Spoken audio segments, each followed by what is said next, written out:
Stāstā, uz kura balstīts neticamais digitālais cirks, tēls, kurš saprot, kā viss darbojas, beigās nogalina pārējos. Un jā, Džaks jau ir nonācis līdz šim punktam. Un varbūt tu jau zini, ka neticamais digitālais cirks ir balstīts uz stāstu Man nav mutes un man jākliedz, ko pati radītāja Gooseworks ir apstiprinājusi. Un mēs to varam skaidri apstiprināt. Mēs esam redzējuši spēcīgas šī ietekmes pazīmes cirkā. Tātad tagad nāk pats svarīgākais. Vai tas nozīmē, ka 9. sērijā, lielajā finālā, Džaks veiks kādu upuri, lai izglābtu pārējos? Varbūt tas nav burtiski par viņu izglābšanu, lai viņi izkļūtu no cirka atpakaļ reālajā dzīvē, bet gan par viņu digitālās eksistences izbeigšanu visnežēlīgākajā veidā. Jo būsim godīgi, ja nekad nav bijis izejas, un ja reālajā dzīvē viņiem nemaz nav ķermeņa, kurā atgriezties, tad viss liecina, ka Džaks grasās izdarīt kaut ko, lai atbrīvotu pārējos. Nevis kā varonis, bet kāds, kurš saprata patiesību pirms visiem citiem. Un šajā video mēs izpētīsim, kāpēc Džaks upurē sevi digitālā cirka 9. sērijā. Lai sāktu, mums jānoskaidro, kāpēc tieši Džaks. Iespējams, esi pamanījis, ka daudzi cilvēki runā par to, kā Džaks ar katru sēriju arvien vairāk attālinās no grupas. Īpaši ar 9. sērijas attēlu, kurā viņš izskatās slikti. Daudzi to sasaistīja ar Tedu, tēlu no Man nav mutes un man jākliedz, kurš saprot, ka nekad nav bijis izejas un beigās izdara neiedomājamo, lai atbrīvotu pārējos. Bet es domāju, ka ir daudz vairāk pierādījumu, kas apstiprina šo teoriju, ka Džaks būs tas, kurš atbrīvos visus. Ja atceramies, nesen izcēlās pretrunas ap radītāju Gooseworks, jo kādā podkāstā viņa teica, ka galvenie varoņi no neticamā digitālā cirka bija Pomnijs un Džaks. Daudziem tas nepatika, bet tagad, kad tuvojamies pēdējai sērijai un pēc 8. sērijas analīzes, tam sāk būt liela jēga. Galvenokārt tāpēc, ka sēriju gaitā Džaks no izsmējēja un gandrīz vai iebiedētāja kļuva arvien attālāks un izskatījās arvien dīvaināks. Tas ir tā, it kā viņš pamazām zaudētu prātu no visa, ko ir piedzīvojis digitālajā cirkā. Un es domāju, ka pēc sarunas ar Kingaru 8. sērijā Džaks beidzot apstiprināja to, ko jau bija nojautis, ka patiesībā izejas nav. Un tieši tas pats notiek ar Tedu darbā I have no mouth and I must scream.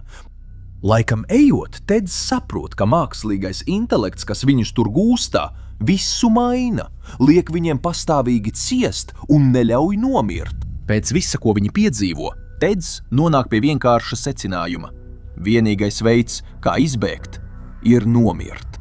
Un ja mēs paskatāmies uz digitālā cirka epizodēm, Džaks kļuva arvien apātiskāks. Viņš sāka teikt augstākas lietas, piemēram, ka pārējie ir viņa rotaļlietas, ka nevienam viņš nerūp, vai pat tad, kad viņš izaicināja Pomni viņam iešaut. Šeit viņš jau pārstāja tam piešķirt nozīmi. Viņam nekas nav īsts. Viss darbojas tā, it kā tas būtu spēle.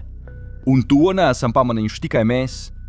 Daudzi fani arī ir norādījuši, ka Džaks uzvedas tā, it kā nekas nebūtu īsts, it kā viss būtu tikai daļa no spēles.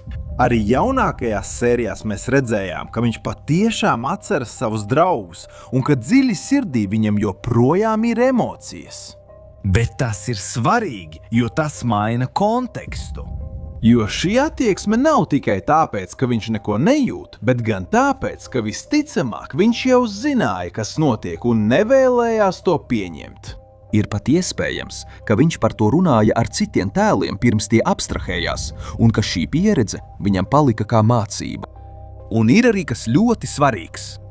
Džaks, neskatoties uz visu, ko viņš ir piedzīvojis, nav abstrahējies.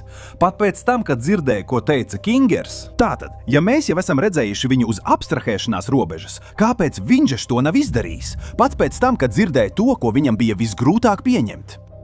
Turklāt mēs redzam, kā vēlāk Keins viņu izmanto kā zobu diegu, un viņš to tomēr iztur, neabstrahējoties. Pat pēc tā viņš turpina iet kopā ar grupu. Tas norāda uz kaut ko ļoti skaidru, draugi. Džaks zina kaut ko, ko citi nezina. Tāpēc sagatavojieties, jo tagad nāk pats svarīgākais. Kāds būs Džaksa pašuzupurēšanās? Stāstā I have no mouth and I must scream, tēdzis saprot, ka nav izejas un ka tādas nekad nav bijis. Lai izbeigtu ciešanas, viņš nonāk pie vienkārša secinājuma. Vienīgā iespēja ir nogalināt pārējos.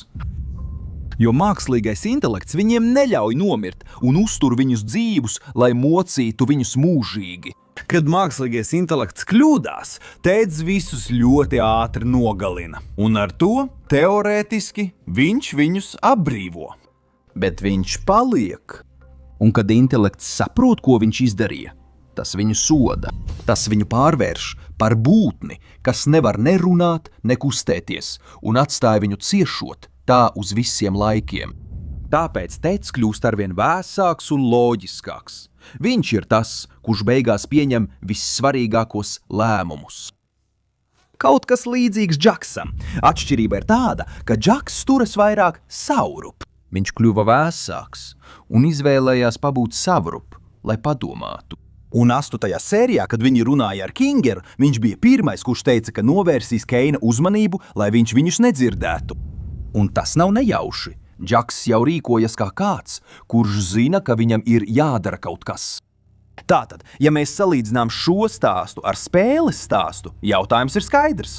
Kā Džaks atbrīvos pārējos? Ir vairākas iespējas. Pirmā ir visnežēlīgākā.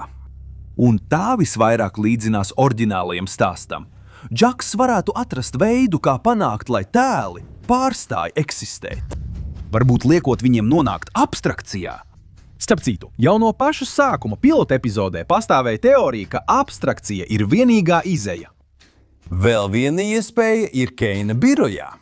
Tur mēs redzam vairākus kabeļus, kas varētu būt varoņu neironu datu savienojumi. Un to var apstiprināt, kad Kingers izmanto datoru, lai apturētu Keinu un piekļūtu failiem. Šeit mēs varam redzēt, ka visiem varoņiem ir neironu skenējums, lai gan tas varētu padarīt Džaksa upuri vēl drūmāku. Šis fakts, ko mums sniedza Keins, nozīmē, ka varoņi varētu būt tikai kopijas un ka reālajā pasaulē viņus neviens negaida. Tas nozīmē, ka nav ķermeņa, pie kura atgriezties. Starp citu, šī ir teorija, ko jau apskatījām iepriekšējā video. Un šeit es jums to atstāju gadījumam, ja vēl neesat redzējuši. Vēl viena iespēja ir izmantot datoru, lai izdzēstu sevi vienu pēc otra, tāpat kā Kingers izdzēsa Keinu. Un tas, kuram tas būtu jādara, ir Džaks. Problēma ir tāda, ka mēģinot izdzēst sevi, viņam tas var neizdoties. Sistēma to varētu neļaut. Vai pat Keins varētu atgriezties no atlikušajām datnēm? Atcerēsimies, ka kad mēs kaut ko izdzēšam, vai nu datorā vai telefonā, tas netiek pilnībā izdzēsts. Vienmēr paliek atlikušās datnes, kuras var atgūt. Un šī teorija saistās ar kaut ko, ko mēs jau redzējām. Džaks bija pirmais, kurš piedāvājās novērst Keinu uzmanību, kamēr pārējie virzījās uz priekšu. Tas atbilst kādam, kurš jau ir pieņēmis savu lomu. Bet neaizmirsīsim, ko teica Kingers. Nav izejas, jo tā nekad netika radīta. Tad man ienāk prātā, ka Kingers ar citas datoru palīdzību varētu izveidot izeju no digitālā cirka. Bet var gadīties, ka Keins atgriežas no atlikušajiem failiem. Vai pat kāda cita mākslīgā intelekta sistēma, piemēram tā, ko mēs redzējām arī tajos failos, kuros iegāja Kingers, varētu būt tā, kas neļauj visiem izkļūt. Kaut kas līdzīgs kā īstais ļaundaris digitālajā cirkā. Keins bija tikai viņa marionete. Patiesībā ļaunais mākslīgais intelekts, vai tas, kas teorētiski ir AM, ļaundaris no I have no mouth and I must scream. Daži arī domā, ka Bubbles ir tas otrs mākslīgais intelekts, ko redzam failos – īstais ļaundaris. Patiesībā mums jau ir teorija kanālā, kurā izskaidrojam, kāpēc tiek uzskatīts, ka Bubbles ir vīrus. Tas varētu labi sasaistīties ar šo, ieskaitot to, ko viņš tam teica 8. sērijā. Atstāju jums to šeit, ja vēl neesat redzējuši. Tātad, mēģinot izbeigt vai izveidot jaunu izeju, Džaks varētu būt tas, kurš novērš uzmanību vai aptur šo mākslīgo intelektu, kamēr pārējie šķēso vai dara to, kas viņiem jādara. Un šādā situācijā Džaks neizkļūtu ārā. Viņš paliktu tur uz visiem laikiem, kas varētu pavērt iespēju otrajai digitālā cirka sezonai, kurā varoņi mēģinātu atgriezties, lai viņu izglābtu. Bet kā jums šķiet? Vai jūs domājat, ka Džaks būs tas, kurš upurēs sevi? Vai arī jums ir cita ideja? Vai jums ir domas par to, kā varētu izkļūt no digitālā cirka? Vai arī varbūt nekad nevarēs izkļūt? Mēs jūs gaidīsim komentāros!